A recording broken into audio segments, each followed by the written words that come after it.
Good morning, good morning, good morning. Folks are still popping in. Hey, Dr. Berry. Hi, Miss Trotter, Tiffany, Brian, Dean Franklin, Dr. Brunkhorst. Love to, my buddy Ryan. Like to see all these faces. My buddy James Cloyd, Dr. McDonald, Gina, Susan, Debbie, Barb. It's like we never left each other, right? And we haven't, at least not virtually. So I'll go ahead and get started. Welcome, welcome, welcome. If you don't know me, my name is Cynthia Willis-Esqueda. I'm the Associate Vice President for Equity and Inclusion here at Metropolitan Community College. And I am excited to present the impact of representation of diverse faculty on the belongingness of students of color by Dr. Cynthia Willis-Esqueda from the University of Nebraska at Lincoln. I'd ask that you stay muted, and after Dr. Willis-Esqueda's presentation, you will send your questions to me and I will read them as the moderator, okay? The other thing I want to mention is that I believe this is our fourth presentation in our Equity and Inclusion Speaker Series that Debbie Andrews and Gina Cronican from Training and Development collaborate with me on, and we are excited about it. This is about our fourth or fifth year of doing this, and we always reinforce those that attend, and so we've got some nice swag coming your way if you've attended all of these, and if you've not, we will start over at the conclusion of winter quarter, so you can join us for the second iteration within the academic year. So without further ado, I want to introduce our guest today. Cynthia Willis-Esqueda received her PhD in psychology from the University of Kansas. She has been a faculty member at the University of Nebraska Lincoln Department of Psychology, Social Psychology, and Psychology Law programs, and the Institute for Ethnic Studies, specifically American Indian Studies and Latino Studies since 1991. Her research focuses on motivations for and cognitive processes about race and ethnic bias, particularly against United States Black, Indigenous, people of color communities. She and her students examine how ideology determines cognitive and social perceptions of race and ethnic groups and the meaning of such perceptions for legal and social inequality, including Black, Indigenous, people of color's well-being. She is a fellow of the Society of Personality and Social Psychology. She is lead co-chair of the American Psychology Law Society Broadening Representation, Inclusion, Diversity, and Global Equity Bridge Committee. She is an executive editor of the Journal of Social Psychology. She has served as director for Native American Studies for several years. She lives in a dual citizenship family in Mexico and the United States. So I'm happy to have my colleague, Dr. Cynthia Willis-Esqueda, join us today. So please give her a warm virtual MCC welcome. Cynthia? Thank you so much. I'm so happy to be here today. I really am. I've been looking forward to it. I think it's going to be a lot of fun, as well as I hope interesting for you and that you learn something. I also would add this, I'm really kind of proud of it. I'm also now a research fellow for the Boston University's Anti-Racism Research Center with Kende. Oh, and wow. Yeah, I know. I'm really huge. pleased about that. It's a lot of work, but it's actually one of the most fulfilling things I think I've done in my career. So I just wanted to add that. So today what we're going to do is talk about this on presentation mode. is to talk about the impact of representation of diverse faculty on the belongingness of students of color. And it's a really interesting topic, and it's a very broad topic as well. As Dr. Gooch told you, I've been at the University of Nebraska, Lincoln since 1991. That's 30 years. I'm coming up on my 30-year anniversary. And I came here purposely. I came to the University of Nebraska purposely because I have a joint appointment, a formal joint appointment between two different entities, Department of Psychology and the Institute for Ethnic Studies. And we can come back to this later on, perhaps, but I just wanted to say that for me, as a psychologist, as a PhD in psychology, it has been such a blessing to have this joint appointment with ethnic studies. Why? Because when I was growing up academically as an undergraduate and even as a graduate student, I had no role models. I had very little information about ethnic issues. And I look back on my journey and I think, how in the hell did you do that? Because of course it was a source of, it's a source of information that keeps one connected, right, to one's academic pursuits and scholarship. And so I know firsthand what it's like not to have that representation. As Dr. Gooch told you, I'm in Native American Studies and Latino Studies. I'm also in psychology department in the social psychology program and also in the psychology law program. So my talk today will be fairly broad because I want to get a really good picture of what it is, what the issues are for representation in education for students. And so I'll talk about my own experiences, or at least it's guiding me. My own experiences are guiding me as well as research findings. So my goals today are pretty set. I want to talk a little bit about the history of education. I want to talk about current representation. I want to talk about the lack of representation and the impact that that has on students, including modeling, role modeling, teacher impact, what teachers of color can bring to students, and inclusive course content. And then finally, bring it out with remedies.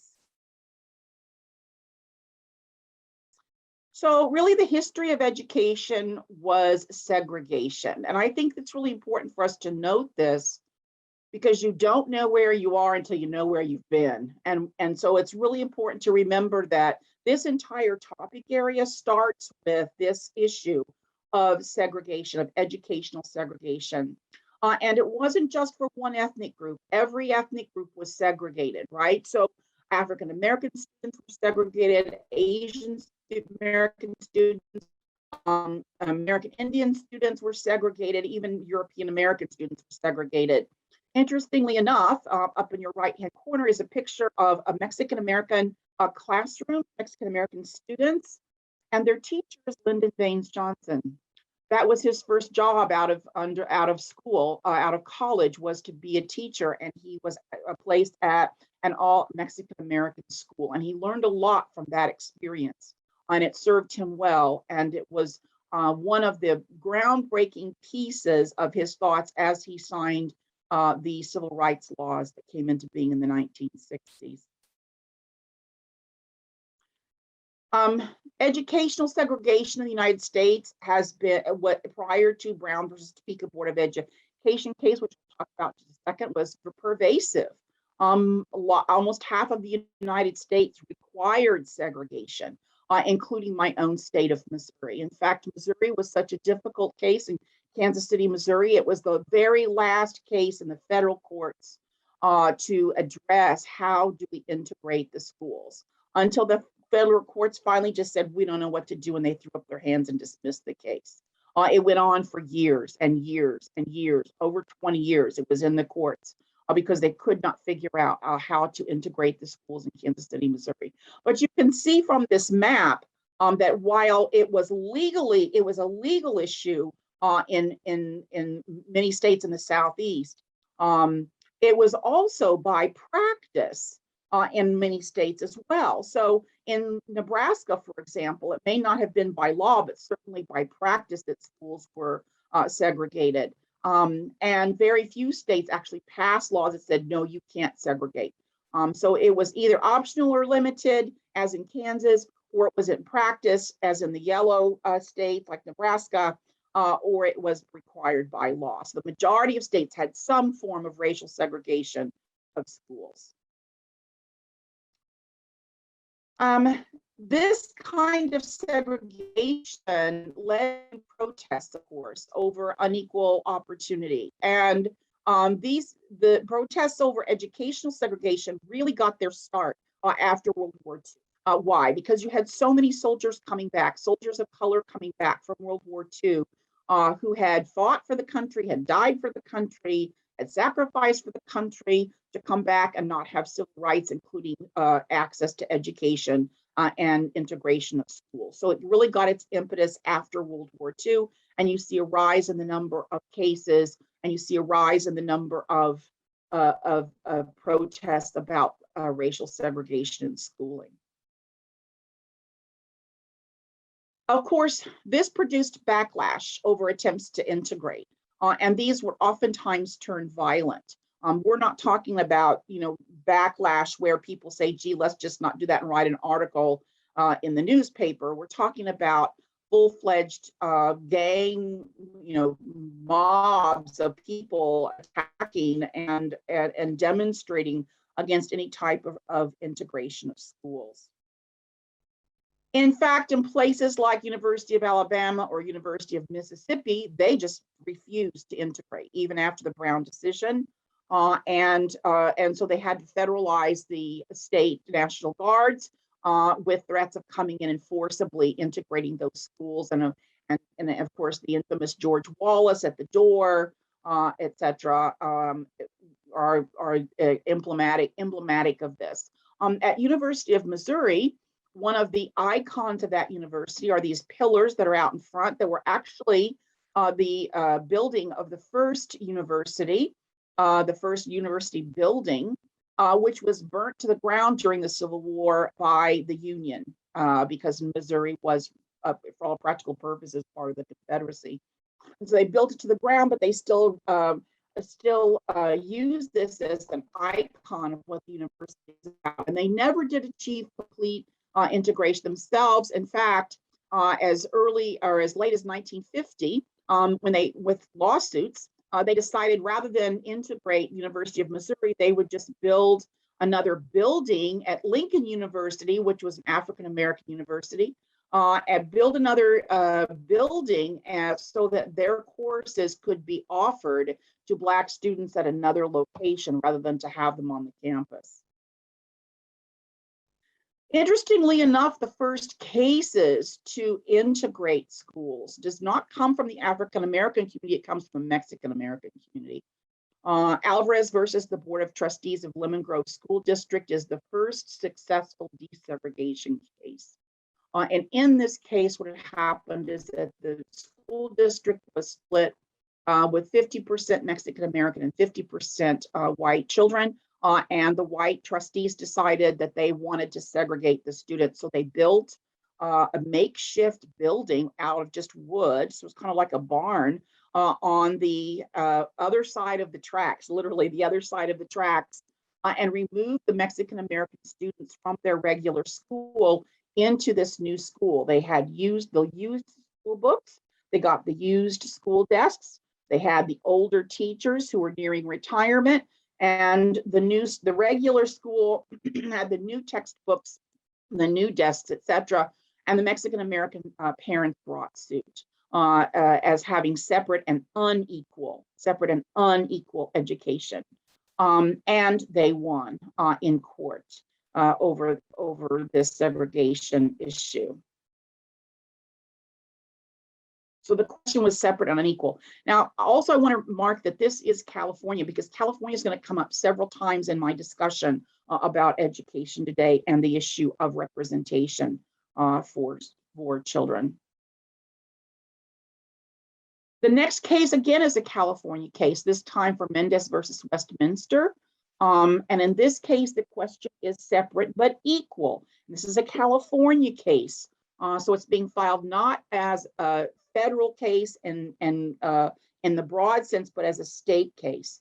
And so in this case, the separate but equal question comes before the California governor come before the courts, and they decide, yes, it's unconstitutional. And so Governor Earl Warren then signs the legislation that officially ends segregation in the state of California. But the school district files an appeal. So it goes up to the Supreme Court. And at the Supreme Court level, Thurgood Marshall, who later would be working on the Brown case, sends an amicus brief and lays out the groundwork for why segregation should be eliminated from schools. And this uses this same kind of legal framework when he argues the Brown case. So Thurgood Marshall is very aware of those Mendes versus Westminster case. It just so happens that the governor of California, Earl Warren, who had signed into legislation the desegregation of California schools, by the time Brown comes up, he's actually the Chief Justice. So both Thurgood Marshall and Earl Warren know very well what the arguments are about Brown by the time Brown comes to the courts. But it's Mexican-American students and their parents who have the earliest cases in desegregating schools. Then Brown comes before the courts. Brown was a part of a civil class action suit involving several states. So there were cases from Kansas, there were cases from South Carolina, Delaware, Virginia, and Washington, D.C. It's called Brown versus Topeka Board of Education because Brown was the first in the alphabet of the various cases that they combined together, but it was actually a class action suit. And so, for example, in places like South Carolina, the issue is separate but equal, but the school that the other school in South Carolina was just a ramshackle shack, basically. In Virginia, the school didn't even have a cafeteria and had, unequal facilities.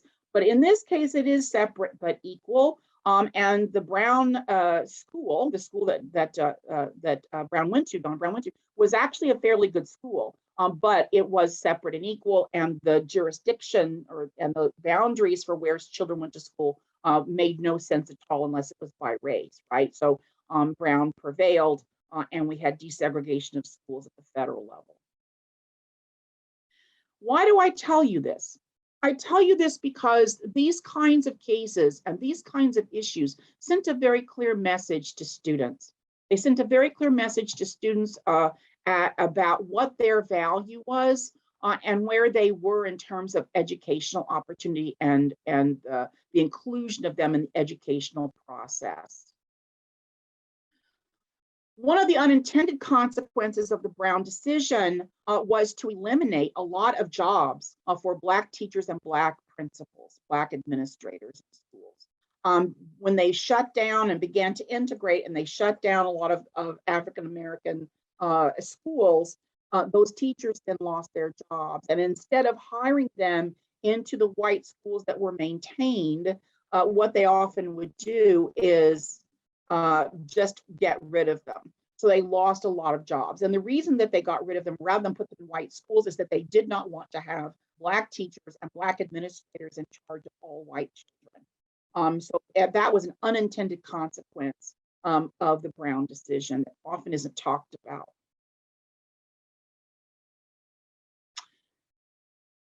And one of the interesting issues is the place that the Clark-Dall study had in setting the tone for desegregation. And it was actually the first time that social science was used in a Supreme Court decision to decide against segregating schools. In the Clark study, the study was designed to measure how segregation affected African-American students. And so what they did was to devise a study where children would show or choose a doll of one of two colors. Now, at the time, there were no dolls of color. I remember this very well because I am a product of the 1950s and there were no dolls of color.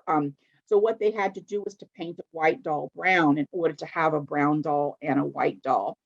And they carefully constructed this study.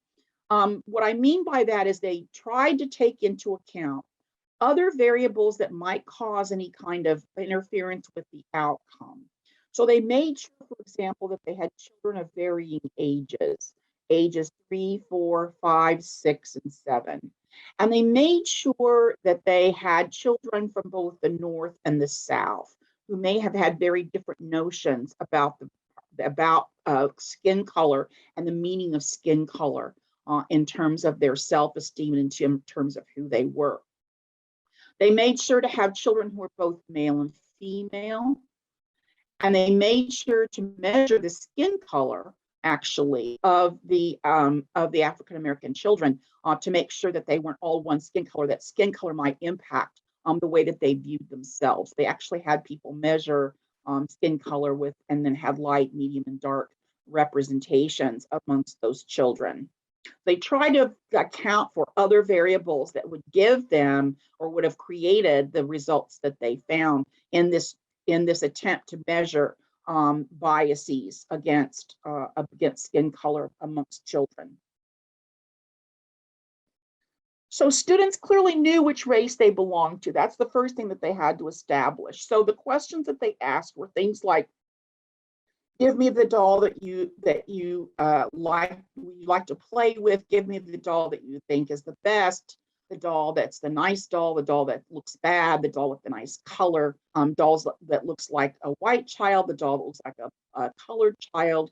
The doll that looks like a Negro child, and the doll that looks like you. And clearly, from these percentages, you can see that for the white child, 94% said that the white doll was the doll that looks like the white child, right? So, and for the question on colored, the colored doll, 93% of the kids said, yeah, that's the colored doll. That's what that is. So kids clearly knew what race they belonged to, and they could distinguish amongst these different skin colors. And that was really important to establish that children actually had a conceptualization of that. The next thing that they needed to determine, of course, was whether or not they had a doll. This is for by age. So whether or not the doll, children were able to distinguish by age that they looked like a particular doll, or that they could identify their own races. And they found, I think interestingly enough, that this is really a function of age, that the older the children got, the better able they were to distinguish their race and their matching to this doll and the doll's color, right? So when they're 3 years old for the white child, it's only 77%. But by the time these children were 7 years old, 100% of the white children said, yeah, that white doll looks like me. For the children who were the term colored, by the time that they're 3 years old, 77% said, yeah, that's a colored doll that looks like me. But by the time they're 7 years old, 100% were able to say that. So there's a developmental process about the identification of oneself with one's skin tone. However, regardless of race, the majority of the children showed a positive white bias. And as you can see here on the questions 1, 2, 3, and 4, give me the doll that you think you'd like to play with. Give me the doll that's the nice doll. Give me the doll that's the bad doll. Give me the doll with the nice skin color. The majority of children are going to show a white bias, right? So, and so this is across all the subjects, all the children, regardless of their age, regardless of their race, they were showing this white bias for this white doll. And this, of course, these findings were the critical piece that was offered to the Supreme Court in their Brown versus Topeka Board of Education decision. Children had demonstrate that there's an issue when they're segregated or when they're made to understand that their race and their skin color isn't valued. And that's critical because we'll come back to that later on. We talk about course content. So in 2010, CNN tries to replicate this. They pay for a study to replicate this finding, to see if children would still show this bias based on skin color. And basically what they find is that white children have an overwhelming white bias, and Black children also show a white bias, but just not to the same degree as white children.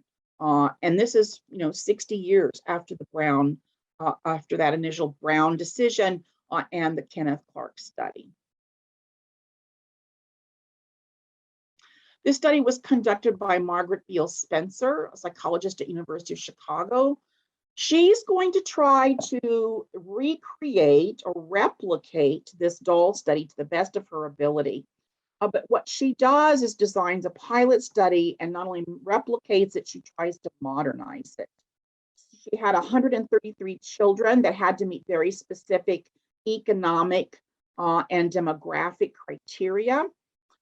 She does this in 8 different schools, 4 schools in the north in New York, and 4 schools in South in Georgia. She also, again, takes account of age. So she has 2 age groups, 4 to 5-year-olds and 9 to 10-year-olds as part of this replication. So she's going to replicate and modernize the Clark study to determine if there still is this white bias. In this new study, what she does is to have the younger children were asked a series of questions and had them answer by pointing to one of 5 cartoon characters that varied in their skin color from lightest to darkest.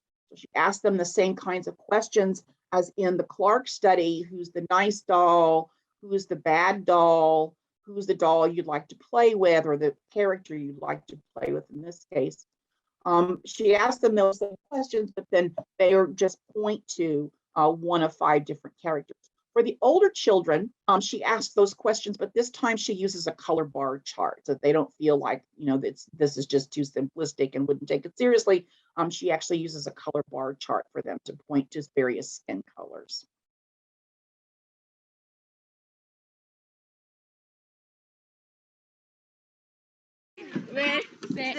Go. Our second major finding: even Black children as a whole have some bias toward whiteness, but far less than white children. Show me the smart child. And why is she the smart child? Because she is white. Okay. Show me the dumb child.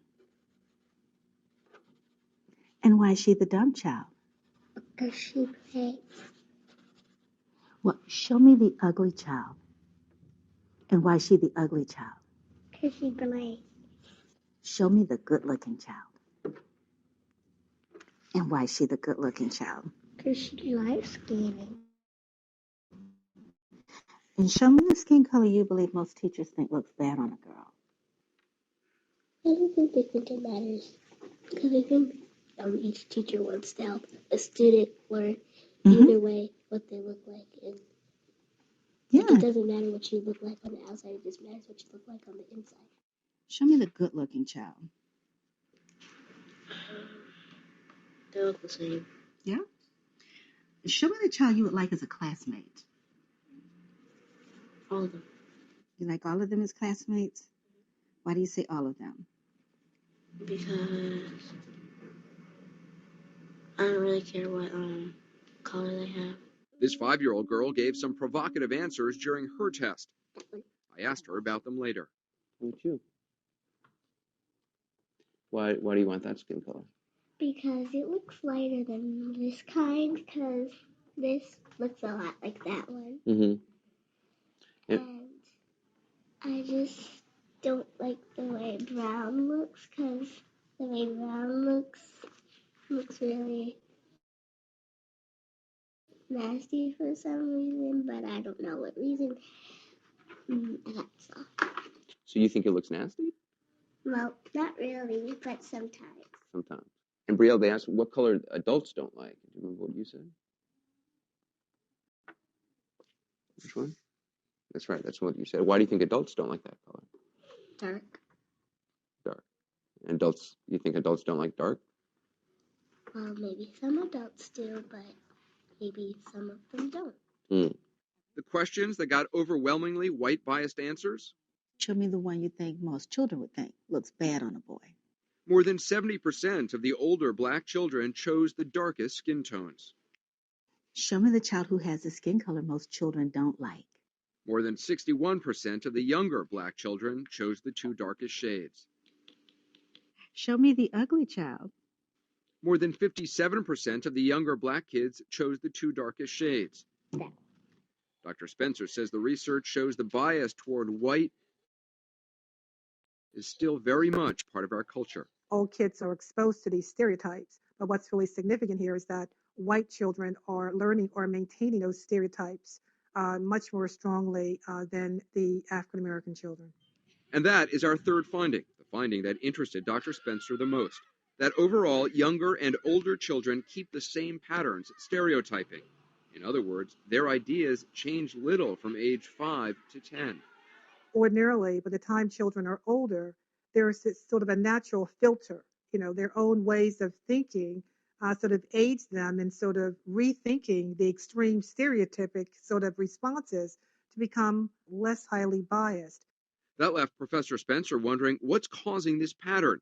She speculates that kids are bombarded by stereotypical messages and that adults in kids' lives have to fight to override the deluge. Black parents may be more diligent about that, while white parents may not notice the need. The messages are the same for all children, and therefore the task is the same for all parents. Parents have to reframe what children experience. We realize these findings may be disturbing and that some people will question this project's conclusions. What stereotypic messages are being sent in a country that elected a Black man president? I, Barack Hussein Obama. Like all research projects, ours is not perfect. Some kids were told ahead of time they'd be asked about race. Some children identified as one race but came from biracial families, like this boy whose mom is white. But Professor Spencer tells us these are common issues in research and the results can still be trusted because of the sample size. To be clear, this is a scientifically informed and executed pilot study, which suggests the need for further research.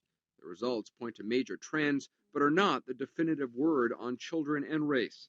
Still, they underline what Dr. Spencer sees as an alarming conclusion. We are still living in a society where dark things are devalued and light things are valued. The question we're left with is, where do we go from here? Anderson Cooper, So CNN. you can see from that video and that replication that we still have some of the same biases about skin color that have been going on since the decision in Brown. And so basically then what they found is that white children as a whole responded with a high rate of what researchers call white bias, identifying the color of their own skin with positive attributes and darker skin with negative attributes. Unfortunately, Black children, for both children actually, Black children as well, on the whole, had some white bias. The white children this bias. So what's happening then is white children are learning and maintaining these white stereotypes and Black stereotypes more strongly than African-American children are. In terms of why this is happening, Dr. Spencer said that parents of color have the extra burden of helping to function as an interpretive wedge for their children. And parents have to reframe what children experience, but white families don't have to do that. So it gives white families more time to function or to concentrate on issues such as math and reading and other types of information. They don't have this extra task of having to reframe what the messages that society sends to their children. So it's a difference in focus. But segregation did not end with Brown. And that's one thing I want to make very clear. This is a chart that demonstrates across various places within the United States from 1965 to 2015, that there has been intense segregation of Hispanic students, and it's been on the rise consistently, no matter where you are in the United States, right? I thought that was really an interesting finding. No matter where you are in the United States, there's been an intense segregation of Hispanic students, and it's just increased across time rather than decrease across time. In fact, today, if you look at segregated schools, you'll find that for Latino children, the highest concentration is in the Southwest, which is the in situ minority group in the Southwest, Mexican Americans, right? That's their original indigenous homeland. So they're the ones that are the most segregated of across the United States, is in that Southwestern region. The same is true for African American students. They're most likely to be segregated in the Southeast, where they have traditionally been and were first, brought in, is in the Southeast parts of the United States. And that's where you see the most segregation of those students into separate schools even today. The segregation did not end with the Brown decision. At the same time, we know that there are still protests against school segregation. This isn't a phenomenon that went away. This is still a concern. This is just a foundational piece, right? We've not even gotten into notions of teachers yet and their representation, or issues of students and their course content. We're still just talking about the basic structure of education within the United States. And what's important about this is we're still arguing. If we're still having to protest about school segregation, this sends a very clear message to students. This is an issue that students know about, and this is an issue that students learn about, that they experience first, and it's a very clear message. As those earlier studies demonstrated, it sends a very clear message to students of color. If you look at current representation, this becomes even more alarming, because we know, as with adults, that the number of children of color is increasing across the United States. And it has been increasing since 1980. So while we know that the numbers of people of color have increased and the number of non-Hispanic whites has decreased for the entire US population, we also know that for children under 15, you find that same trend, and even larger than you find it for adults. So there has been an increase in the number of children of color and a decrease in the number of non-Hispanic white children, which makes this issue of segregation of education even more important.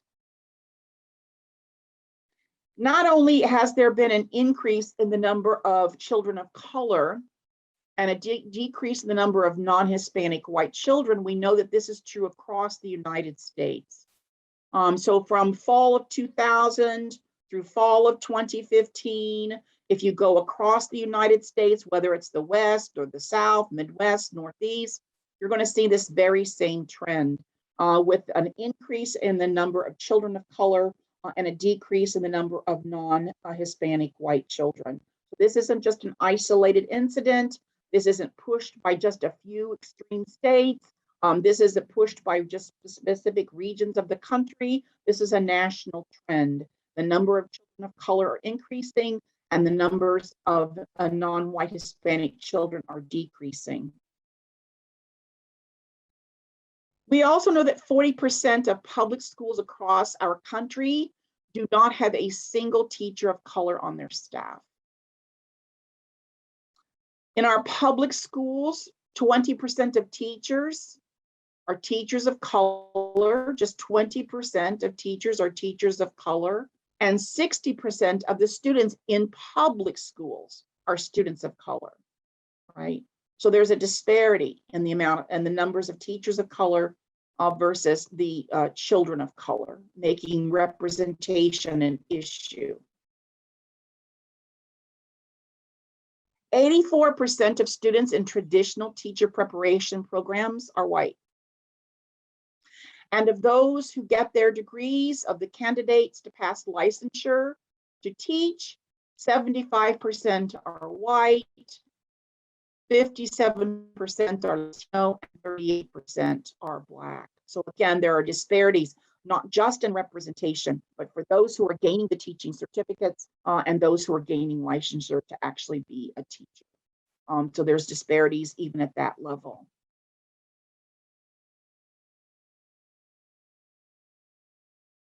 People of color are also underrepresented in administrative capacities. So when you talk about teachers and principals, or you talk about school board members, or you talk about superintendents, what you'll find is a decreasing representation as you move up the administrative ladder. You find a decrease in the percentages of people of color in those positions. So it's not just at the teacher level, it goes up through to the top of the administration.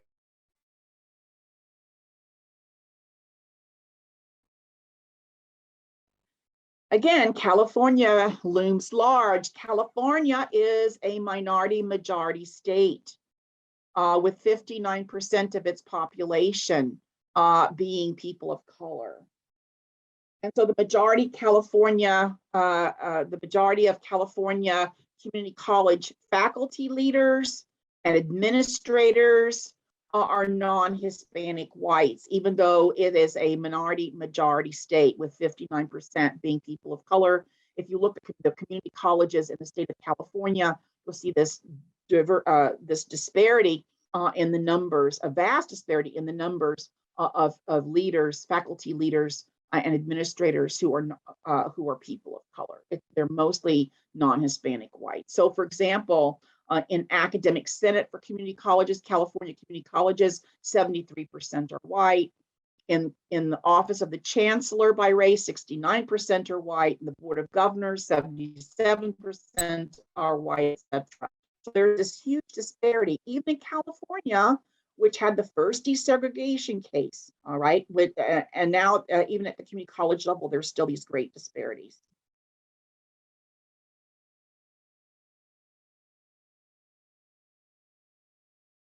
This lack of representation impacts students. It impacts their connection to schooling. It impacts their identity as students.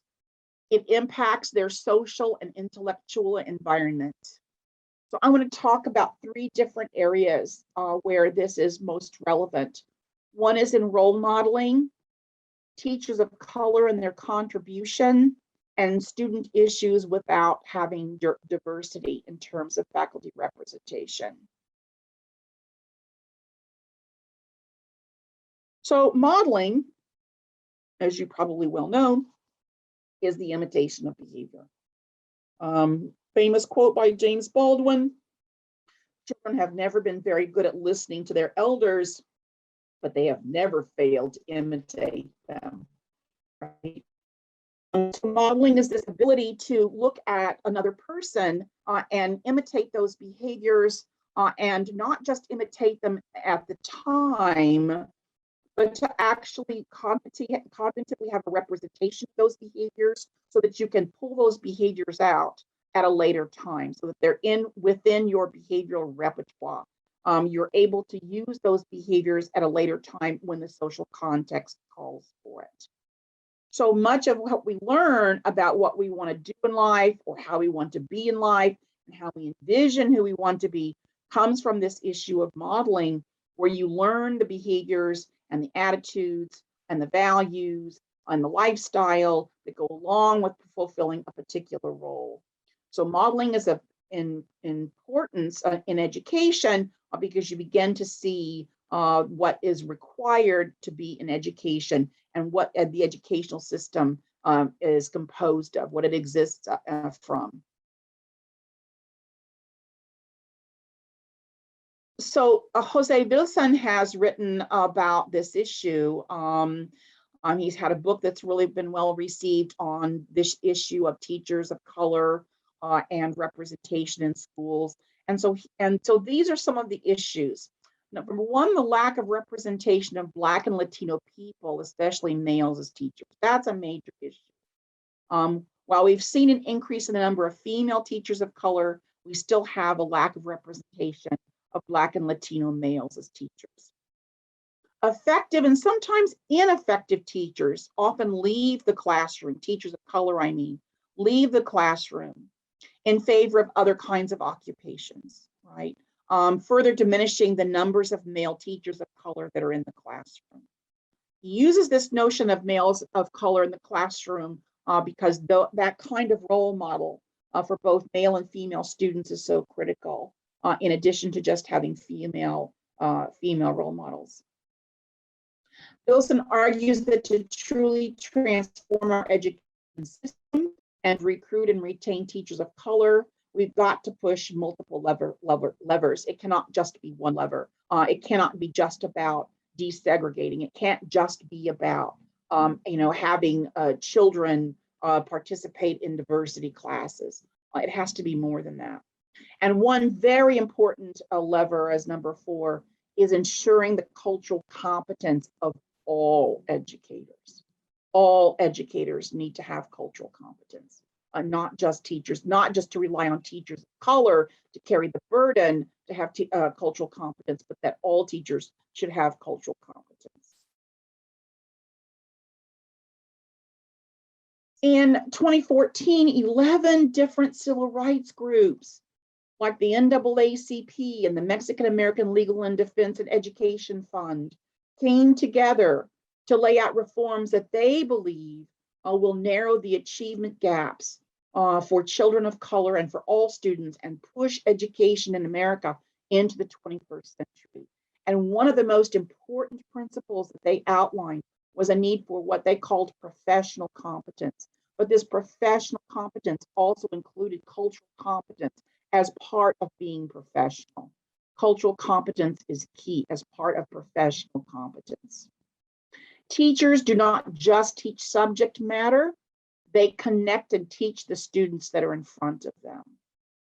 And so teachers sharing the same skin color and socioeconomic background as their students can serve as this immediate model for success that students can then learn and use at a later date if needed, or to emulate at that particular time in order to achieve a high education and to have success. So with more teachers of color in buildings with students of color, administrators and teachers can work and together and foster a more inclusive kind of school community and advocate then for all children. So it sends a message to all the children and it allows for a more effective learning environment to have teachers of color and teachers who are culturally competent.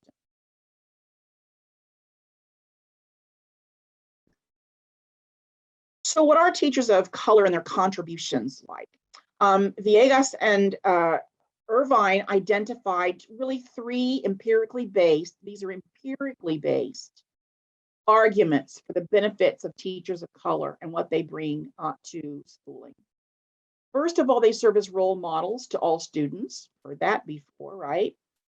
Second, since they tend to work in high minority urban schools, they can address the acute shortage of educators in those areas because they tend to work in high minority. They alleviate some of the shortage of educators in those areas. Many of them are well suited for teaching students of color because they bring a deep understanding of the cultural experience of those learners with them. So they can understand the students and the students' issues.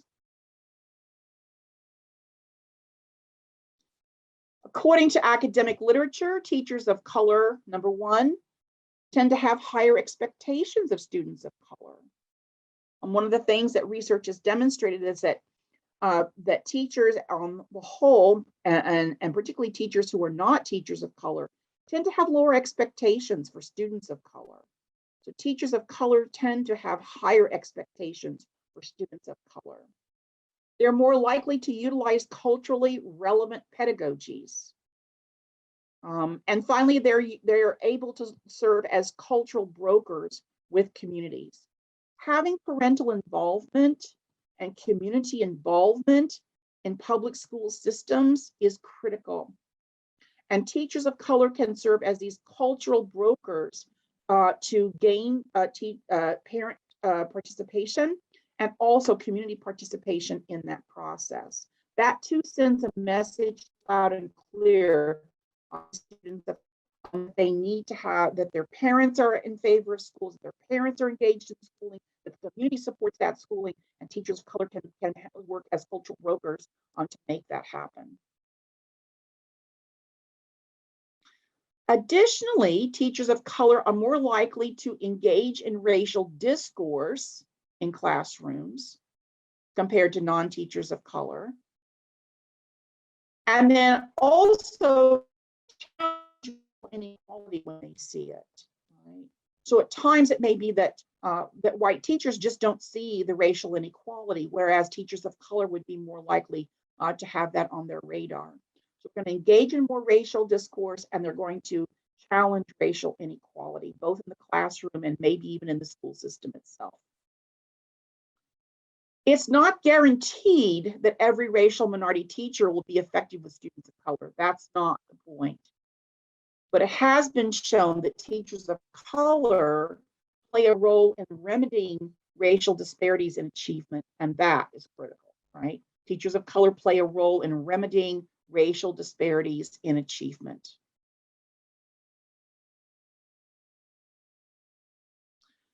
What happens to performance without that diversity? So on average, we know that BIPOC children arrive at kindergarten, first grade with lower levels of a number of different topic areas.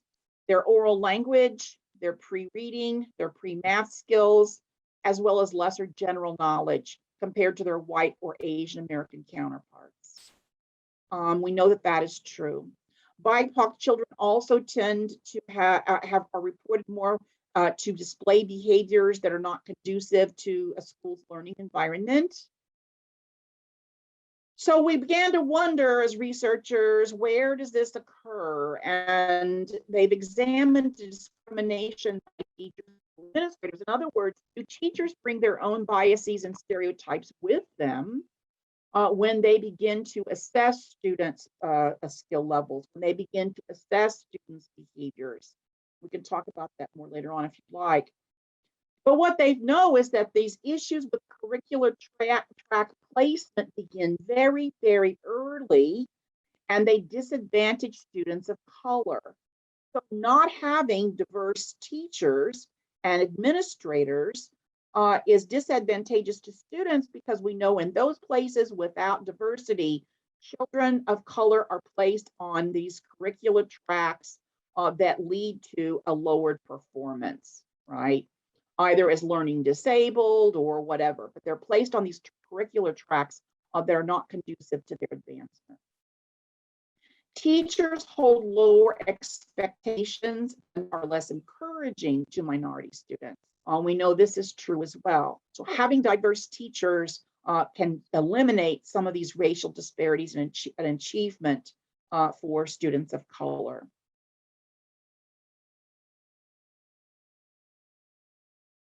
Perceived social cohesion or sense of belonging has been identified as a key outcome for college students' experiences with academic and social integration on campus. So this sense of belonging begins very, very early.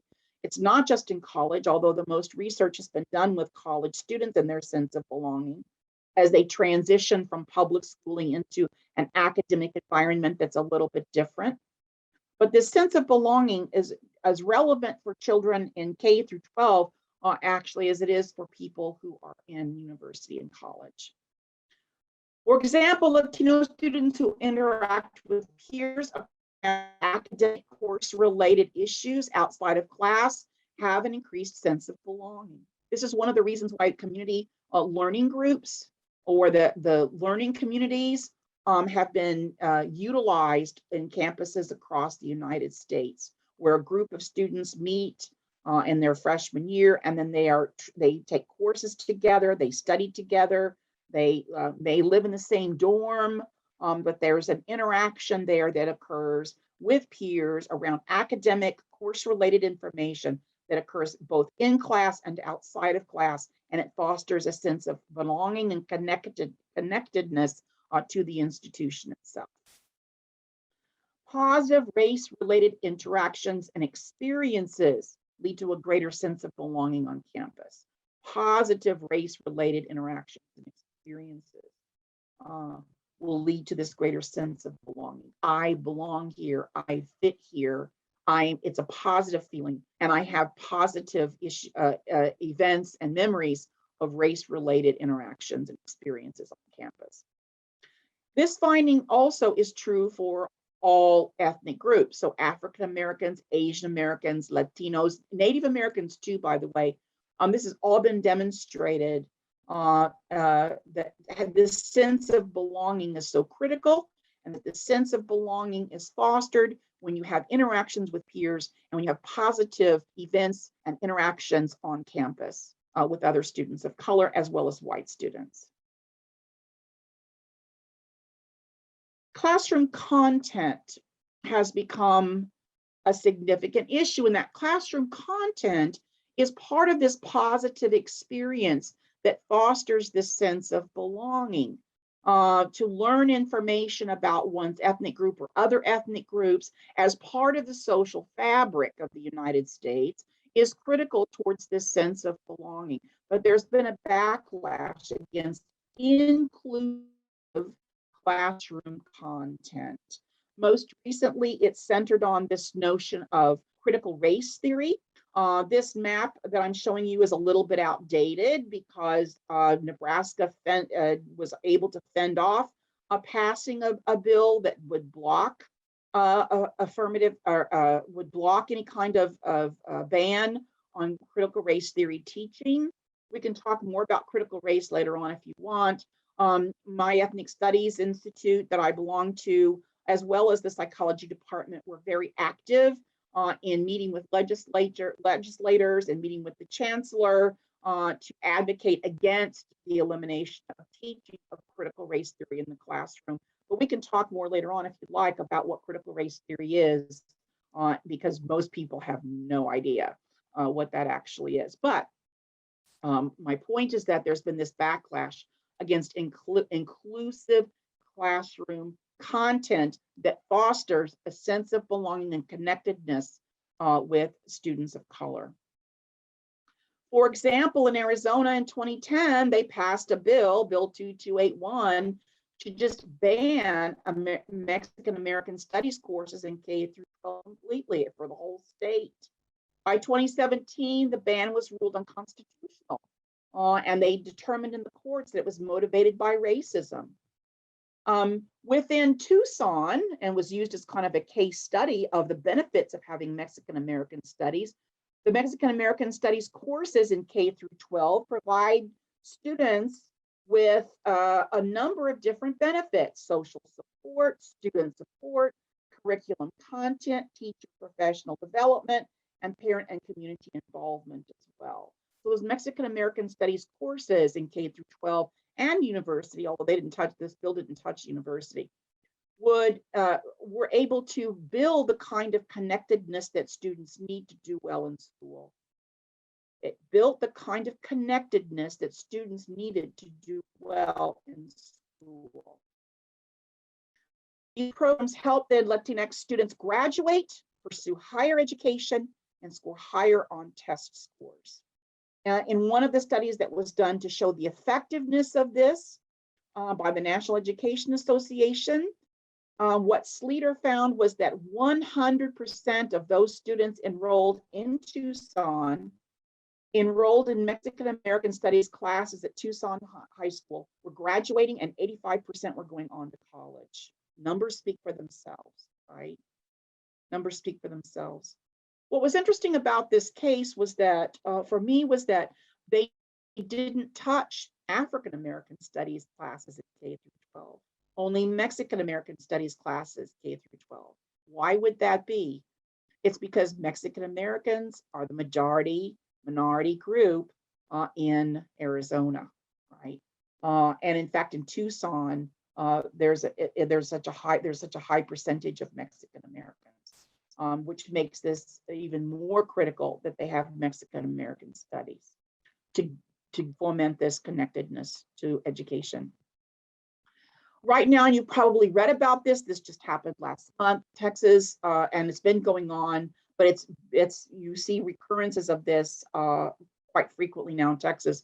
They're eliminating books, right? They're banning books that might have anything to do with ethnic issues. This latest one was by author Jerry Craft, and he won, his book, New Kid, won a very prestigious award, the John Newbery Medal, last year in 2020. And it tells a story about a seventh grader who tries to navigate his world as an African-American child, and he's been admitted into this prestigious school. And how does he do that when he's got these kind of two separate worlds that he has to operate out of? But by community protest, they banned the book. And as one person, Bonnie Anderson, said, it's inappropriate instructional material. The books don't come out and say we want white children to feel like oppressors, but that's absolutely what they will do. Now, here's the thing. They've never done a study that demonstrates that. They just recently banned Toni Morrison's Beloved from the books as well in Texas. And those numbers are increasing, the numbers of books that are banned in Texas having to do with ethnic issues in the schools, for this very reason, that they say they will make white children feel uncomfortable. But there have been absolutely no studies that demonstrate that. And in fact, white children oftentimes really appreciate those books too, because they want to know about difference and they want to know about diversity, rather than feeling bad about those books. Inclusion of relevant course content is important because as students of color proceed through the school system, research finds that the overwhelming dominance of European American perspectives leads many such students to disengage from academic learning. If you just have material that doesn't really resonate for you and doesn't represent you, much like the studies that we saw with skin color, right? There's this notion that students know whether they're valued or not, and that resonates even today with course content.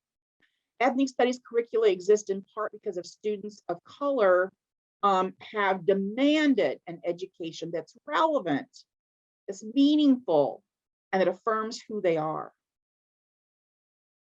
And so California, just last month, again in October, became the first state that requires ethnic studies for all children in order to graduate from high school, right? So in California today, if you want your child to graduate, they must have taken some kind of an ethnic studies course, some kind of a multicultural course in order to graduate high school. Then what do we have for remedies for underrepresentation? Bettina Love has an interesting article in Education Week that says, "Dear white teachers, you can't love your Black students if you don't know them." And so there really are no easy fixes to this issue of underrepresentation, but there are some solutions that we should consider. Future teachers, for example, should be required to take classes that focus on African-American studies, African studies, Latinx studies, Caribbean studies, Chicano studies, Asian and Southeast Asian studies.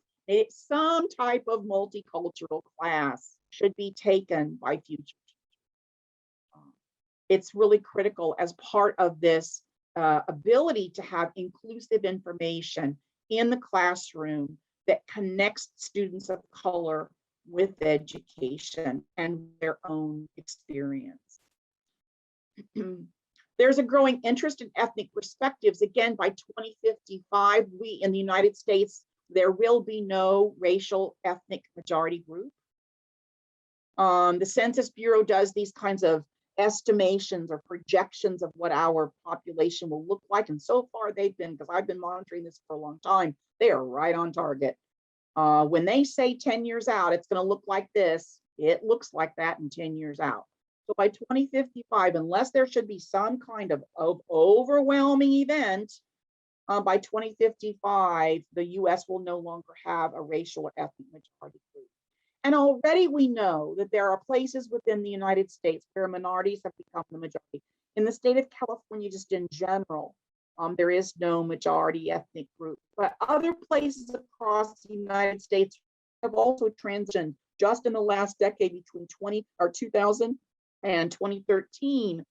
We know that places have, regions and cities have transferred over to being a minority majority location. So there's a growing interest in these ethnic perspectives.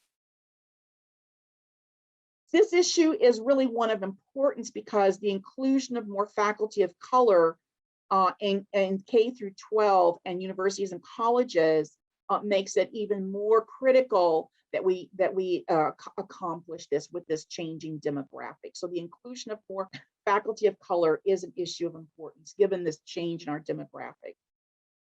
Diversity education at the university and college level for all students, I would suggest, is critical. I mean, for us to understand and to call ourselves educated people without understanding our social fabric doesn't make much sense.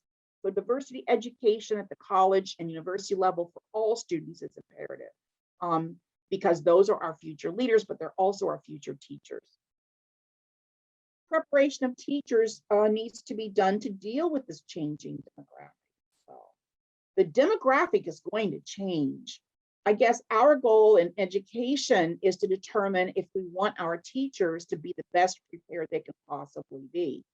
And one of those things is to prepare them to deal with and to educate effectively those students as we have this changing demographic.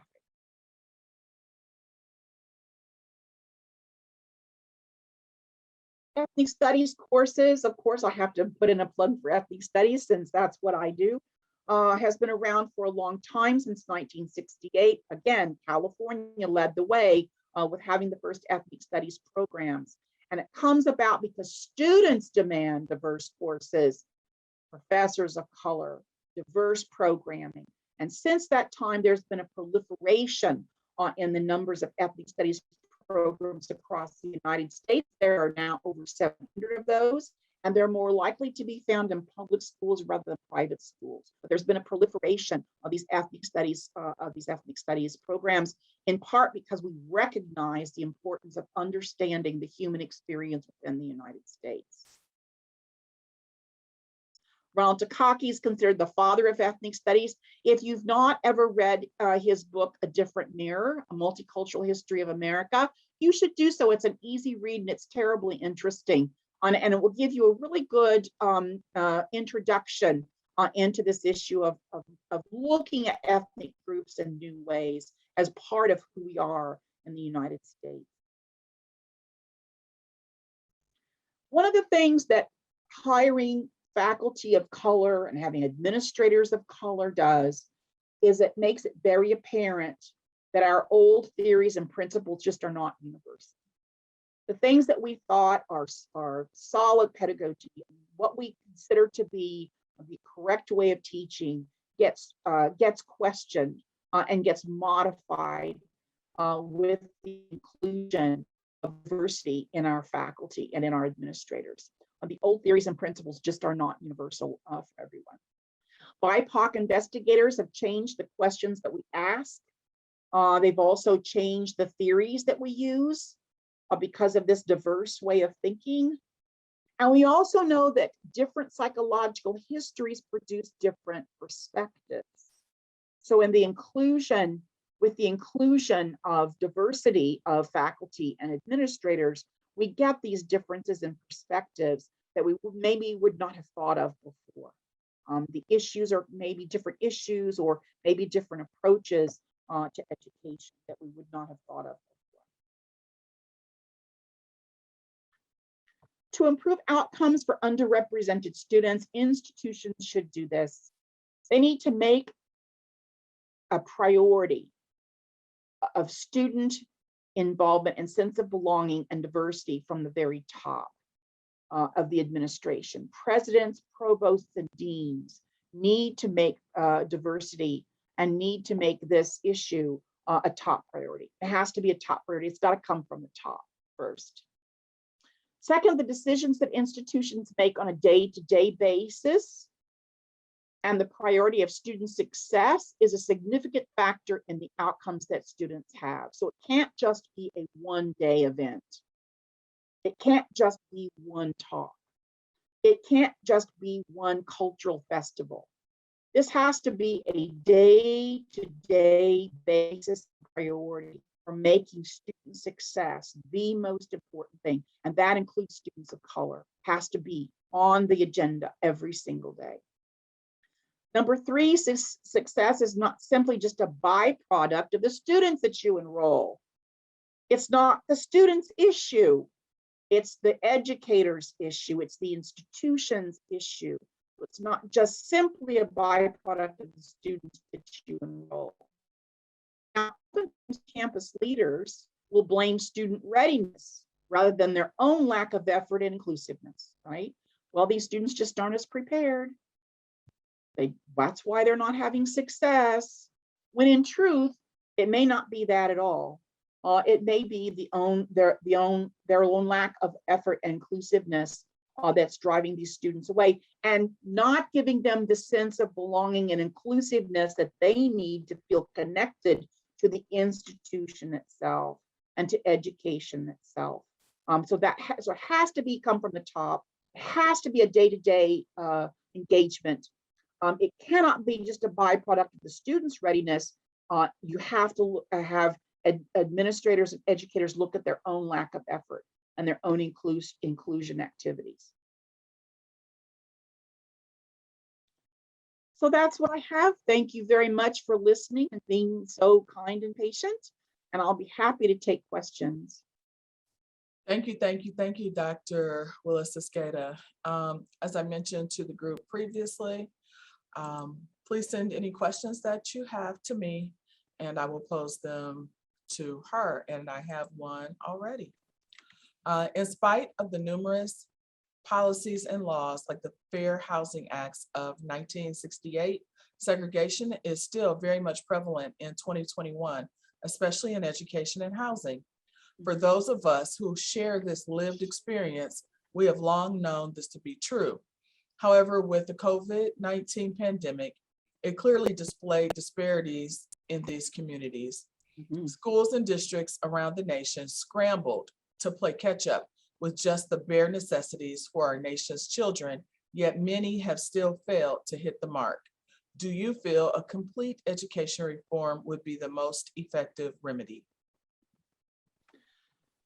I think that educational reform is I think two things. I think we had an issue before COVID. COVID exacerbated the issues that we have, right? COVID exacerbated the issues. Like I said in the talk, segregation hasn't gone away. Disparities in hiring in different districts haven't gone away. There's still disparities between urban areas and suburban areas in the kinds of access to education and the educational opportunities. So those issues were there even before COVID. COVID just exacerbated the issues that we have. It made it even more apparent, right? For a variety of reasons, and we could talk about that ad nauseum because I just did a chapter, actually a couple of chapters on racial disparities and health issues that have been brought about by COVID. So that's number one. The second issue is that I think we need to really rethink our public education in light of the fact that we have to prepare, and the goal, I think, of education, public education at least, and this has always been the original goal of public education, was to make sure we have an educated public.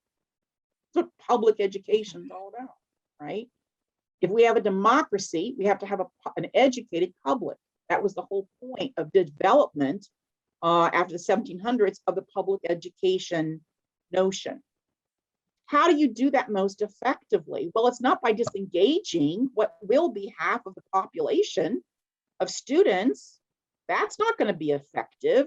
So we really have to rethink the way that we approach education, the goals of education, and how we go about doing that, right? We have to think about it in a more inclusive way and an expanded way. I think it's really exciting. I know for a lot of teachers who are overworked, underpaid, stressed out, having to kind of rethink one's curriculum and one's method of engagement is difficult. Oh, I get it, believe me. On the other hand, if you're truly an educator, getting the satisfaction of having students succeed will be a benefit from that, right? From those changes. And really, it's a matter of how do we best address public education to make them, to make all students succeed, and to be, to have learning, to be engaged and have learning. Thank I you. hope that answers your question. Absolutely. I don't know about you all colleagues, but this has been phenomenal. Next question is, I was aware of a few of these trends, even knowing that it does not make it easier to digest. Colleges, public school districts need to know that students, particularly colleges, students can go elsewhere. Their money is green too. Many professional people of color are opting to send their children to HSIs, Hispanic serving institutions, tribal colleges, and HBCUs. Have you found an increase in student of color enrollment in those type of institutions?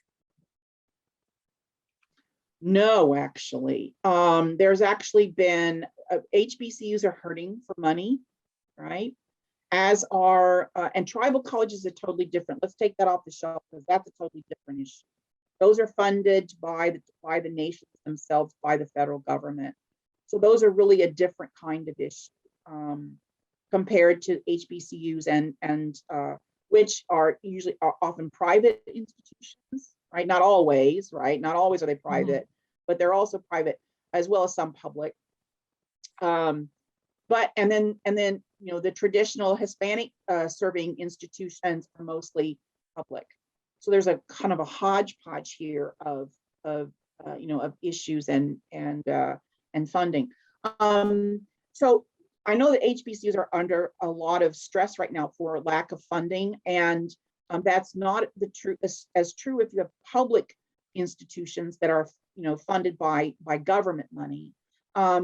There's been actually an increase in the numbers of students of color, at least at the university and college levels, over the years. That's continued to increase. In fact, Latinos are the largest group as part of that increase, and more graduating. And it's true too for the Black community, African Americans, where there's been an upsurge with mostly females, right, graduating from colleges and universities. So that's a great thing, right? That's a fantastic thing. The issue then becomes not only that we see this increase, but we also see the numbers of students that drop out also happen to be students of color, right? And that's true wherever you go. So that's another consideration. And so part of what I hope that this talk conveyed is that there are ways that we can make sure that those students do not drop out of school, but we've not really addressed those, not on a day-to-day basis and not from the top down. Thank you. I have two more questions that have popped in. As educators, when we are asked about how much critical race theory we teach in our curriculum, it often feels like those who are asking that question are doing so in an almost accusatory way. We are instantly put on the defense because the way CRT has become politicized. What advice can you offer about answering such a question when it feels like we have to defend our position in offering such type of courses? This is a hot button issue right now, right? Well, first of all, most people don't even know what critical race theory is. And critical race theory actually isn't a theory. Right. It's not actually even a theory. Critical race theory, it's conducted with what's called induction rather than deduction. Deduction is where you have theory, you build a theory, hypotheses, you test it, right? Critical race theory, you don't test anything. It's called induction, where you go out and you see things in the real world and you think, let me think about what could be causing this. And then you go about gathering evidence for what is causing it. So it's actually induction, but it's not a theory. It's not a theory in the traditional sense of science. So it's not even a theory, really. Developed by a number of the top-notch legal scholars in the United States to address what kinds of racial disparities there were, and did the law have anything to do with the maintenance from perpetuation of those racial disparities? That's it. There are a lot of, so it's not about putting down a race or anything else. It's trying to figure out, what are the kind of legal implications that bring to bear on these racial disparities? Because racial disparities exist for every social phenomenon in the United States. You name it, there's racial disparities. There are a lot of theories, for example, that I use in my work to look at racial bias. A lot of them. Critical race theory is just a tool, and it's only one of many tools that can be used to look at racial disparities and what creates racial bias. And so when people criticize that, I often wonder of myself, like, what are their motivations? So are they advocating that we just not discuss people of color? Let me tell you why I ask that.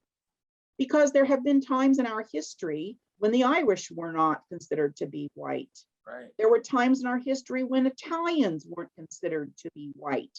Race is a social construction that changes over time and place. And what was Black in Mississippi was not Black in Florida, even though you could have slavery in both states. So when people ask about critical race theory, I always say, ask them about this caveat of, well, then are you saying we shouldn't have studied the Irish in the 1800s? Are you saying we shouldn't have studied the Italians in the 1800s?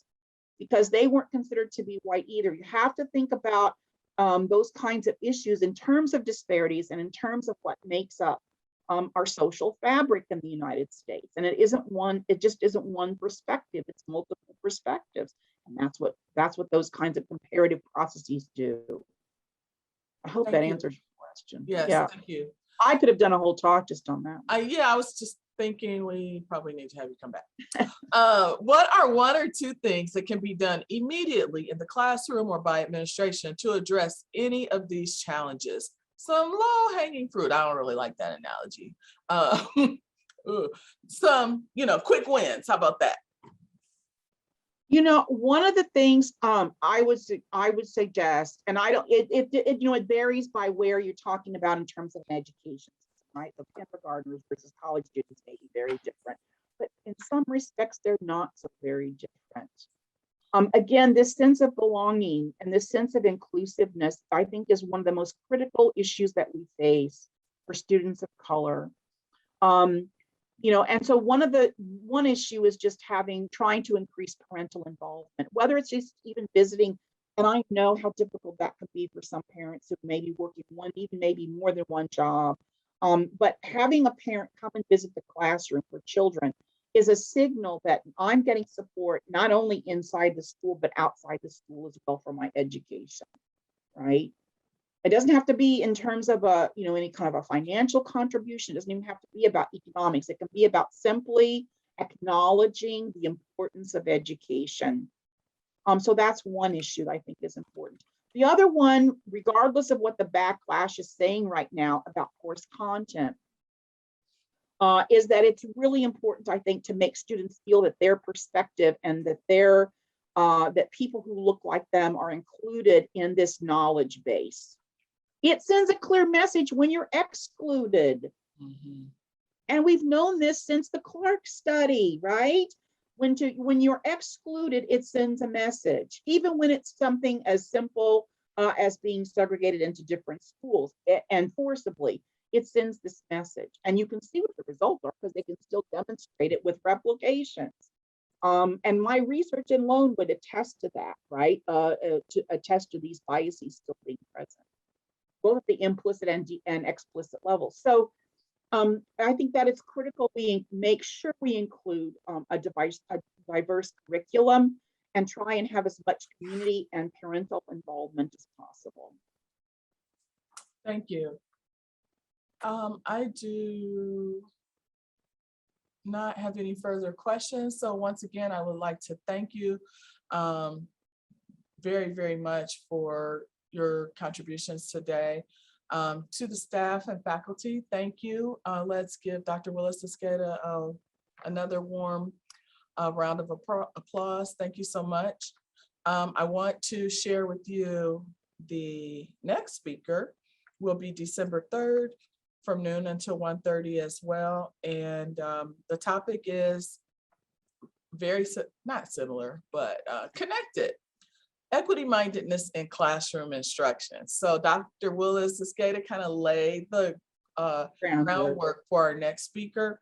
And it will be Dr. Marcia Vandiver, who has spoken here before. And she's at Towson State from Maryland. So she will be visiting with us on December 3rd. Again, thank you for attending, and have a happy Friday and a wonderful weekend. Bye-bye. You can come off mute and say goodbye to everybody if you can. Maybe they won't. Thank you all again. Thank you, Cynthia. Thank you. Bye. Bye-bye.